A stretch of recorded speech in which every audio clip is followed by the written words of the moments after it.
전두환 전 대통령의 내외가 살고 있는 서울 연희동 자택 앞입니다. 1971년부터 이곳에서 터를 잡혀서 46년째 살고 있는데요. 역동의 한국 현대사와 함께 했다고 해도 과언은 아니겠죠. 그런데 이곳에서 바로 오늘 이순자 여사가 지난 30년간 써온 자서전을 정치데스크에 처음 공개하고 그 뒷이야기도 들려주기로 했습니다. 저와 함께 30년 만의 인터뷰 함께 가보시죠.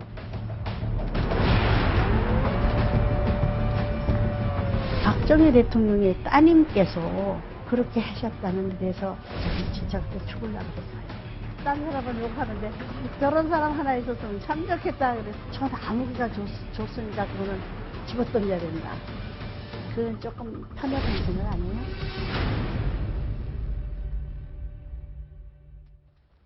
네, 저와 함께 인터뷰를 진행한 김성전 기자도 나와 있습니다. 어서 오십시오. 안녕하십니까. 네, 우선 이순자 여사 올해 79살, 내년이면 8순인데 상당히 건강하고 또렷해 보였습니다. 맞죠? 네. 저희가 한 2시간가량 인터뷰를 진행을 했었는데 2시간 내내 다리를 다소곳이 모으고 허리를 꼿꼿이 편 채 인터뷰를 진행했습니다. 한 번도 흐트러진 모습을 보이지 않았고요.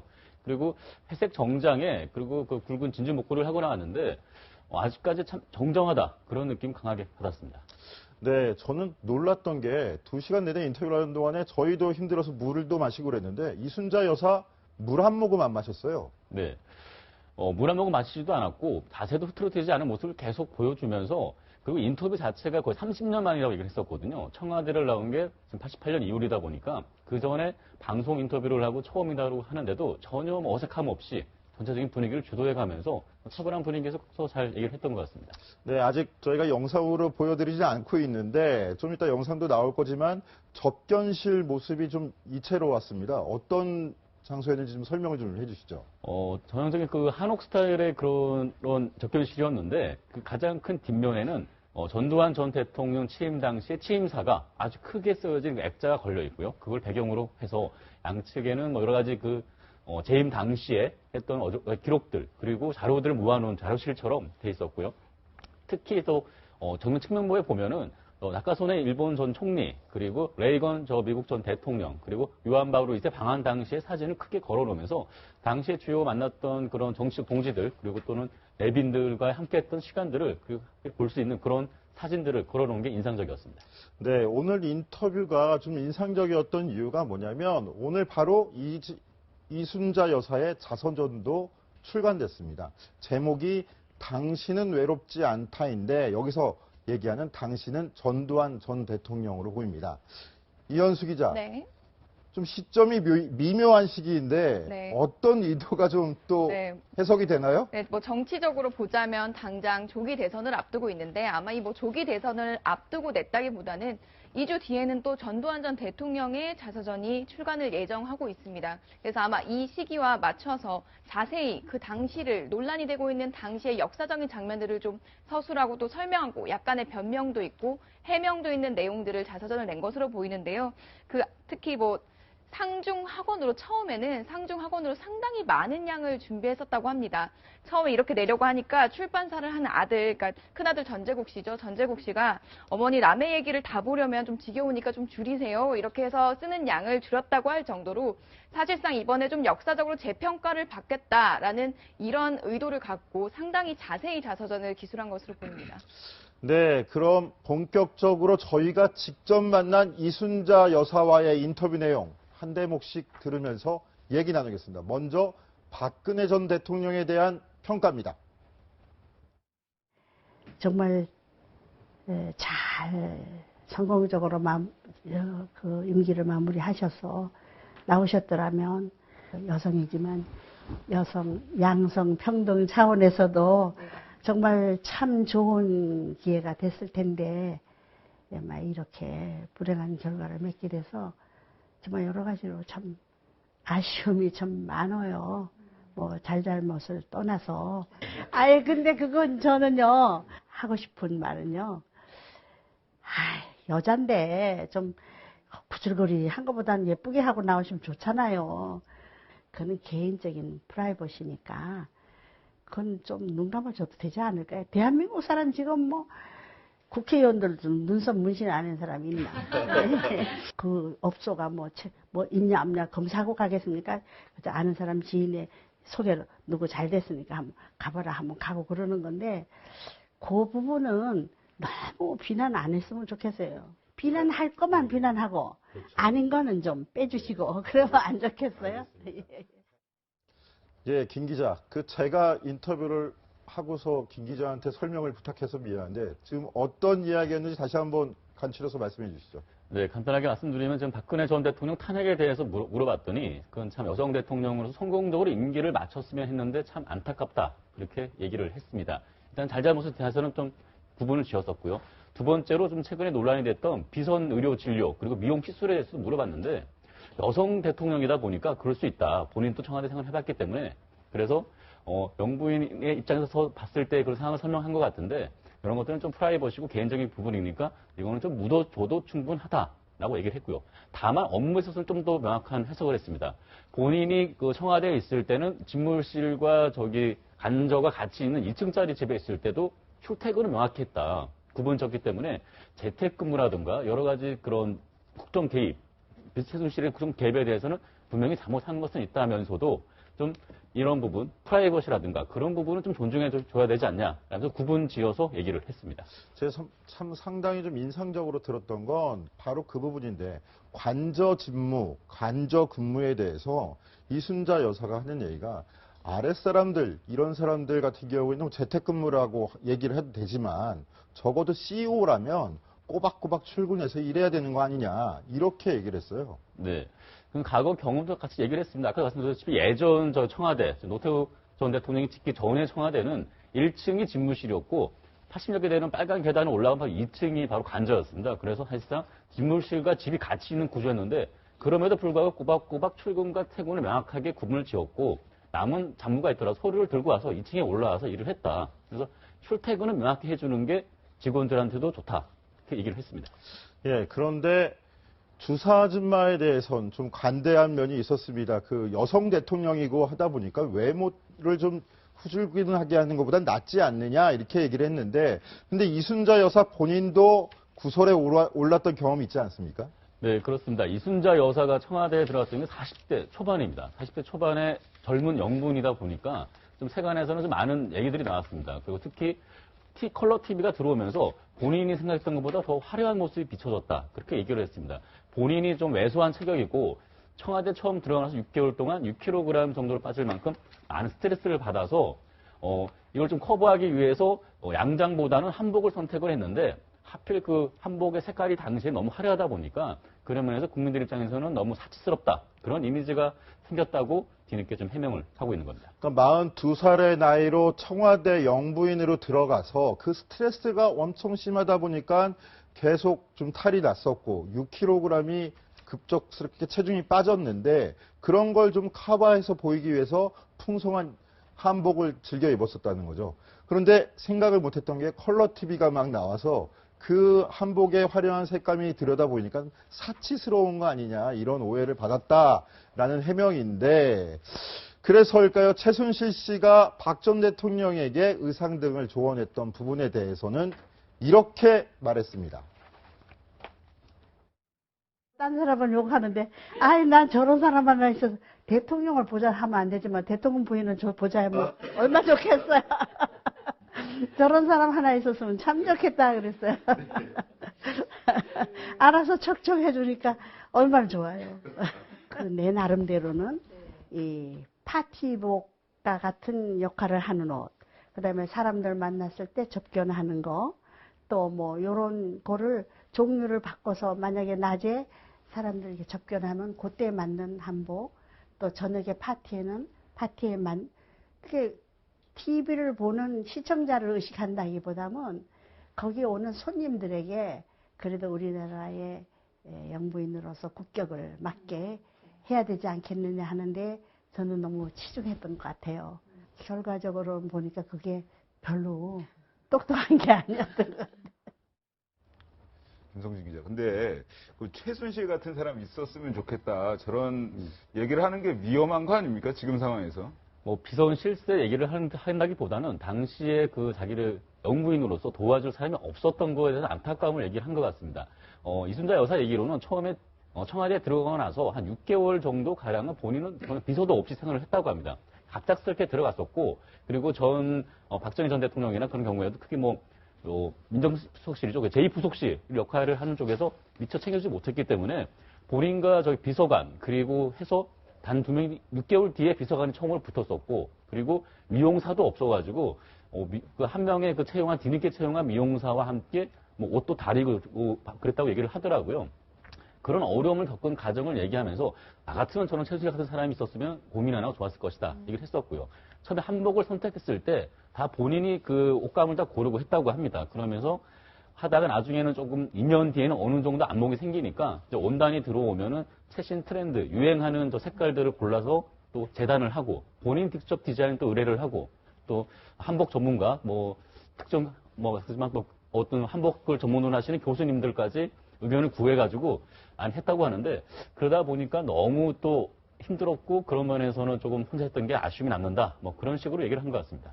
네, 이순자 여사가 지금 언급한 최순실 같은 사람이 있었으면 좋겠다라는 건 영부인 입장이었지. 그렇죠.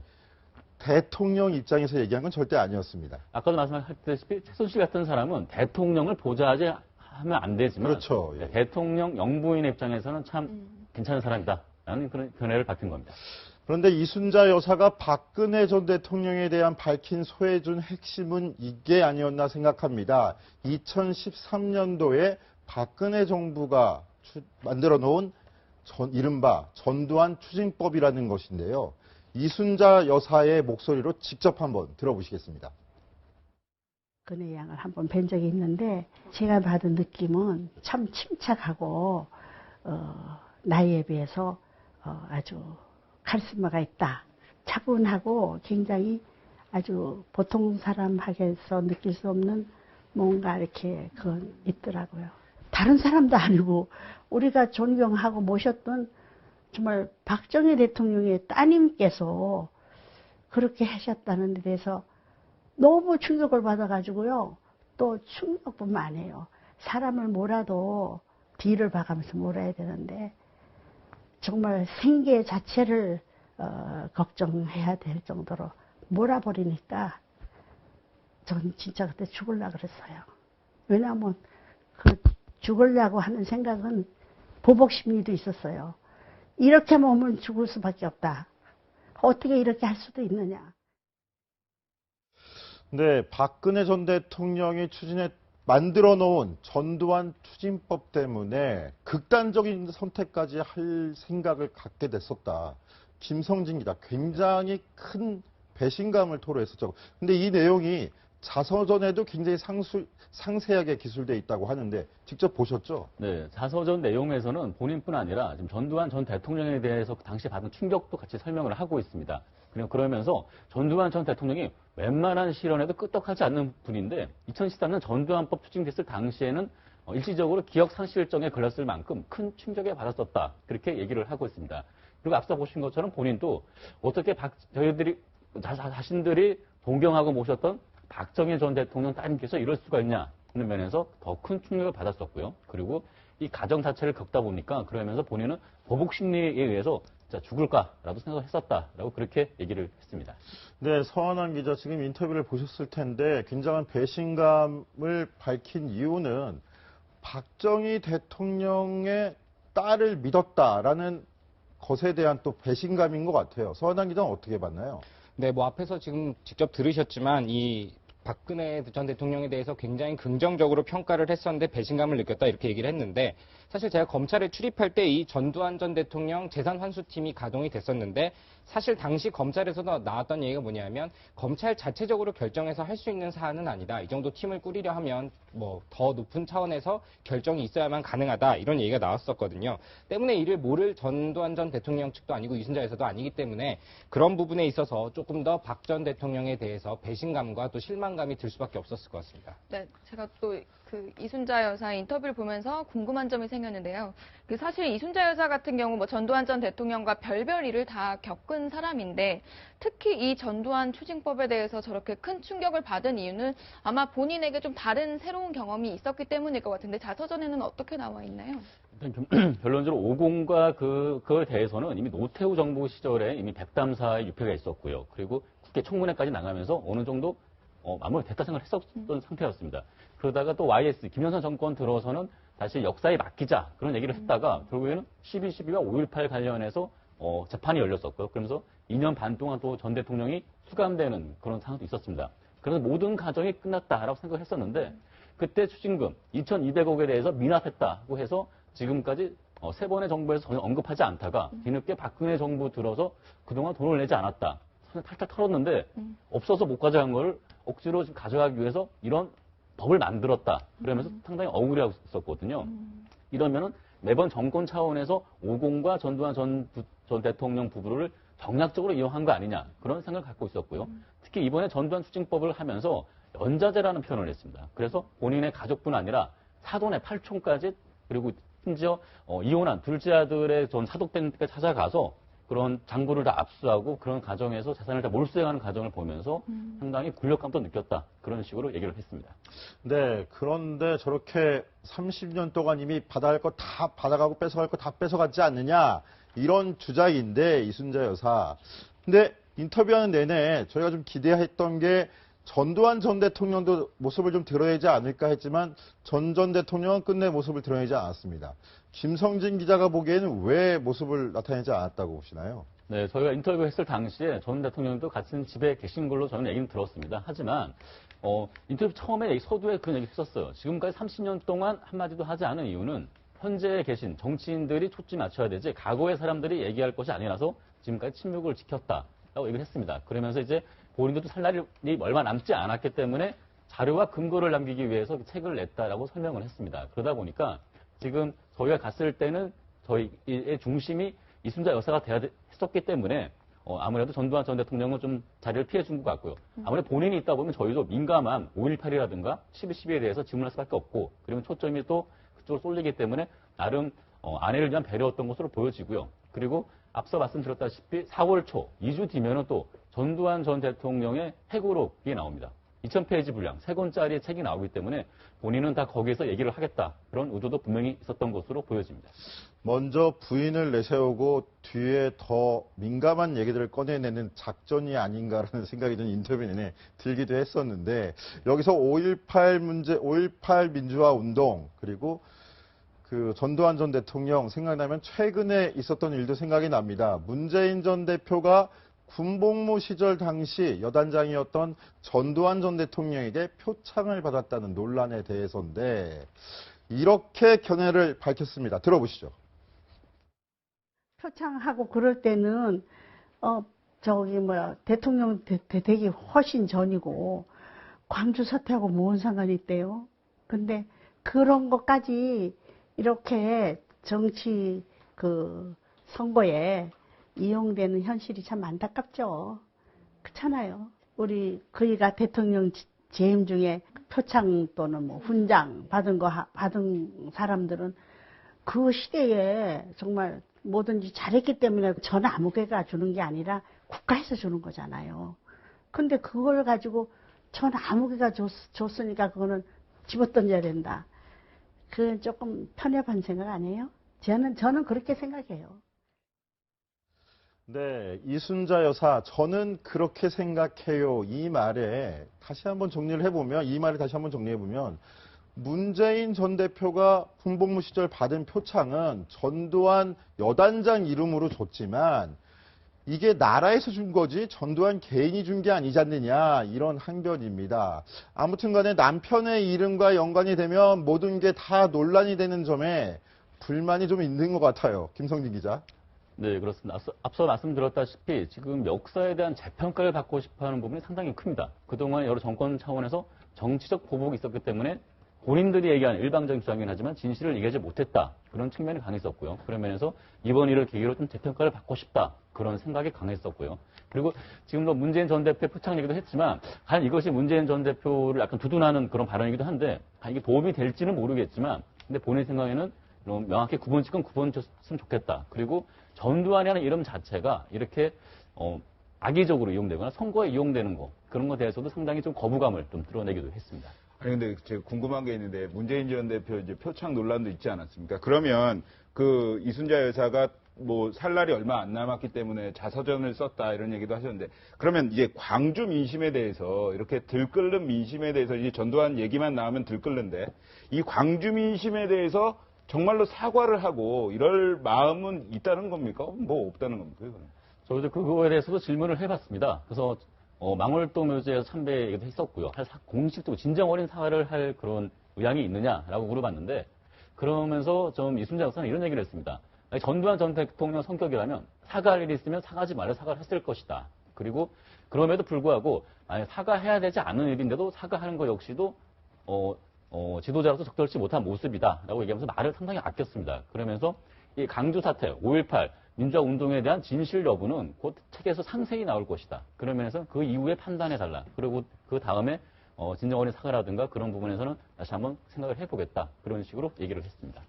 네, 김성리 기자 좀 전에 얘기했지만 저희 채널A와 동아일보가 취재 도중에 이순자 여사에 대해 5.18 광주 민주화 운동의 사태에 대한 내용들도 물어봤습니다. 답도 얻었는데 너무 일방적인 주장인 내용들이 많았기 때문에 아직 확인을 거쳐야 되는 부분도 있어서 그 부분에 대한 보도는 자제키로 했습니다. 그 다음에 이제 개인적인 일로 한번 넘어가 볼까요? 미공개 사진들도 채널A가 입수했는데 주로 젊은 시절의 전두환 전 대통령 부부 모습이었습니다. 김성진 기자, 네. 입수한 사진들하고 좀 같이 좀 설명 좀 해주시죠. 네, 이게 그 결혼 당시의 모습이었는데 그 당시에 보기 드물게 순백의 웨딩 드레스를 입고 또 전두환 전 대통령과 그 결혼을 하는 모습이었습니다. 식장의 모습인데 본인 상당히 이 시절에 대해서는 나름 욕심을 많이 냈다 그래요. 한 명밖에 없는 결혼이었고 어려운 살림이었지만 소중한 추억이었기 때문에 웨딩 드레스라든가 그 정장 저 남편 가난한 전두환 전 대통령에서 예복을 사주면서까지 무리해서 결혼을 했다.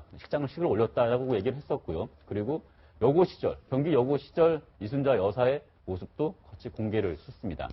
네, 내년이면 8순이 되는 이순자 여사가 저 자서전을 통해서 뭐 인생을 정리한다는 의미도 있을 것 같고, 근데 다음 달 나오는 남편인 전두환 전 대통령 자서전이 좀 또 논란이 될 것 같은데, 이순자 여사 자서전에도 이런 내용이 있습니다. 자서전을 보면 40년 애증의 관계인 노태우 전 대통령 내외와의 관계에 대해서도 밝히고 있는데요. 목소리 준비됐으면 한번 들어보겠습니다. 노태우 대통령 댁에도 찾아가고 전화도 하고 그럽니다. 최근에 김옥숙 여사 네, 여기 왔다가 가셨고요. 내외간에 저도 그 부인하고 참 친했고 가족 같은 사이였고 하니까 뭐 애증의 관계죠. 뭐 옛날에 서로 뭐 섭섭했던 말든 지금이라도 건강하기만 하면 그래도 둘이 만나서 바둑이라도 뜨고 운동이라도 한 자리 하고 그러면 얼마나 좋겠어요. 40년 동안 서로 친했던 그 관계라는 거는 하루아침에 새로 만들 수도 없는 거고 그런 귀한 사람을 원수로 돌려야 되는 운명이 너무 속상하지 않아요. 근데 뭐 편찮으셔가 저를 누워서 뭐 간들 아나 온들 아나 이러니까 속상해서 아유 도움이 안 되는 사람이야. 네, 이순자 여사, 노태우 전 대통령 내외에 대해서는 도움이 안 되는 사람이야 하면서 애증의 관계임을 인정했는데 참 노태우 전 대통령 때문에 백담사로 갔었던 인연.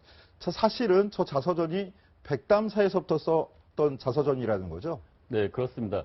백담사, 2평 남짓한 그 한 칸 방에서 할 게 없다 보니까 그것에서 기록을 정리하기 시작했답니다. 그때부터 자서전을 쓰기 시작했고 그 당시에는 그러다 보니까 처음에 그 책에서는 상당한 분노와 그런 억울함들이 그 책에 많이 반영이 돼 있었습니다. 근데 이번에 따로 인터뷰를 하다 보니까 그렇다면 요즘은 노태우 전 대통령 내외가 어떻습니까? 라고 물어봤더니 지금 같이 늙어가고 살 날이 얼마 남지 않았다 보니까 이제는 화해를 할 때도 됐다. 그런 얘기를 했습니다. 그러면서 노태우 전 대통령의 지금 집이 여운이 이동에 와 있는데 본인이 불렀다고 합니다. 집 근처에 와서 남은 여생 같이 보내자라고 해서 옆집 동네 주민으로 이사가 와 있는데 그럼에도 불구하고 좀 노태우 전 대통령 건강이 좋지 않고 누워있다 보니까 남편과 다시 화해를 시켜서 친구를 삼아주고 싶은데 그런 면에서 지금 건강치 못한 모습에 그런 마음에 참 안타깝고 참 도움이 안 되는 사람이다라고 그렇게 표현을 한 겁니다. 네, 반면 김대중 전 대통령과 그 부인인 이효 여사에 대해선 상당히 후한 평가를 했습니다. 목소리 들어보시죠. 김대중 대통령 시절에 그래도 우리가 제일 편안하게 살았던 것 같아요. 왜냐하면 김대중 대통령께서는 어쨌든 전직 대통령을 예의로서 대하고 또 전직 대통령의 조언을 구해야 된다. 그렇게 생각을 하셨던 것 같아요. 이효 여사는 저는 참 존경스러워요. 설, 추석, 또 그의 생일, 내 생일 한 번도 빠지지 않고 여기 지금 난하고요. 또 장례삼하고를 보내주시는데 꼭 사인을 한 편지를 동봉해 주셔요. 같은 전직 대통령 부인으로서 본받을 점이라고 저는 생각해요. 저는 이제 2013년도 이후에 재산 몰수당하고 나서 여러 가지 여건이 어려워서 뭐 연하장이라든지 뭐 선물이라든지 못 보내고 있는데도 불구하고 꼭 챙겨서 보내주시는 거 보면 정말 저는 저 인터뷰를 들으면서 상당히 의외였습니다. 김대중 전 대통령에 대해서는 굉장히 존경하는 마음을 표시했는데 김성진 기자 다른 이야기들도 좀 있었죠? 좀 설명을 해주시죠. 네, 그렇습니다. 일단 김대중 전 대통령에 대해서는 사람 겪어보기 전까지 모른다는 얘기를 알았다라고 얘기를 했습니다. 그래서 재임 중에는 인정을 한 겁니다. 그리고 전직 대통령으로서의 예우라는 측면에서도 어떤 국정 운영 경험을 공유하기 위해서 주요 사건들 있을 때마다 큰 사건 있을 때 분기 때마다 아니면 큰 사건 있을 때마다 청와대로 불러서 전직 대통령 의견들을 경청을 했었고 그리고 남의 얘기를 들어주고 그리고 그러면서 포용하고 화합하려고 하는 그런 김대중 전 대통령의 태도에서 상당히 호감을 가졌고 그런 측면에서 존경한다라고 얘기를 했습니다. 김성진 기자, 제가 확인이 아직 검증이 안 돼가지고 저희가 보도를 안 하고 있는 부분 중에 하나이긴 한데 저는 상당히 인상적이었던 얘기가 6.29 선언에 대한 비화였어요. 그때 노태우 전 대통령하고 삼김을 평가하는 내용도 있었는데 그 내용 살짝 좀 들려주시죠. 네, 지금은 어느 정도 알려졌지만 당시에 6.29 선언에 대해서 노태우 전 대통령의 작품이 아니라 사실상 전두환 전 대통령의 작품이다. 라는 건 이미 지금은 알려져 있는 내용입니다.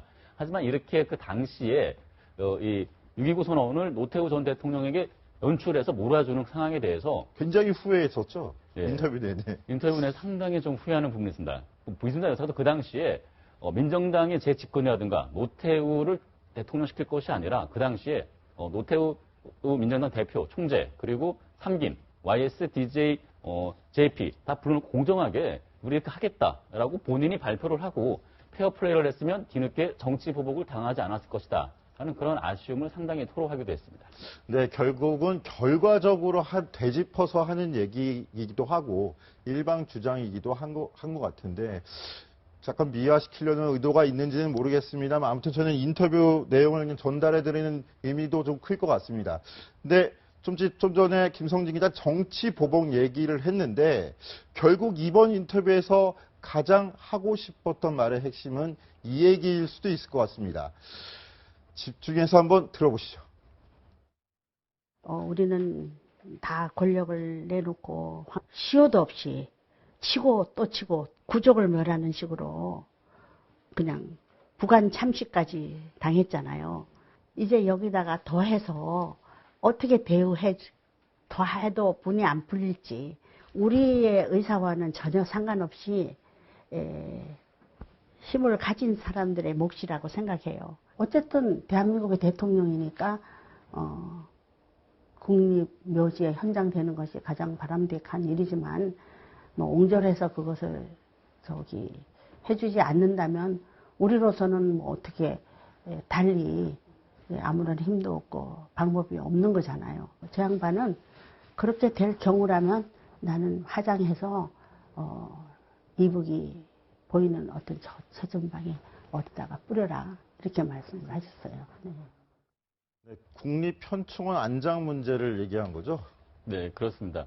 사실상 전두환 전 대통령 사면 복권이 된 상태입니다. 하지만 지금 국립현충원 안장에 대해서는 나름대로 좀 국민들의 합의가 좀 필요한 부분이거든요. 국민 정서라는 부분이 있기 때문에 그런 부분에서 얘기를 하고 있고 법적이라든가 된다면 국민 현충원 안장이 맞지만 만약 그것이 여의치 않다면 어떻게 할 것인가 라고 물었을 때 본인들은 전두환 전 대통령은 본인은 하장을 해서 이북이 보이는 최전방에 뚫어달라라고 얘기를 했는데 본심은 그게 아닐 겁니다. 네, 김성진 기자, 이순자 여사 단독 인터뷰 내용은 여기까지 듣겠습니다. 이어지는 채널A 종합뉴스에서도 자세한 내용으로 다시 전해주시기 바라겠습니다. 감사합니다. 감사합니다.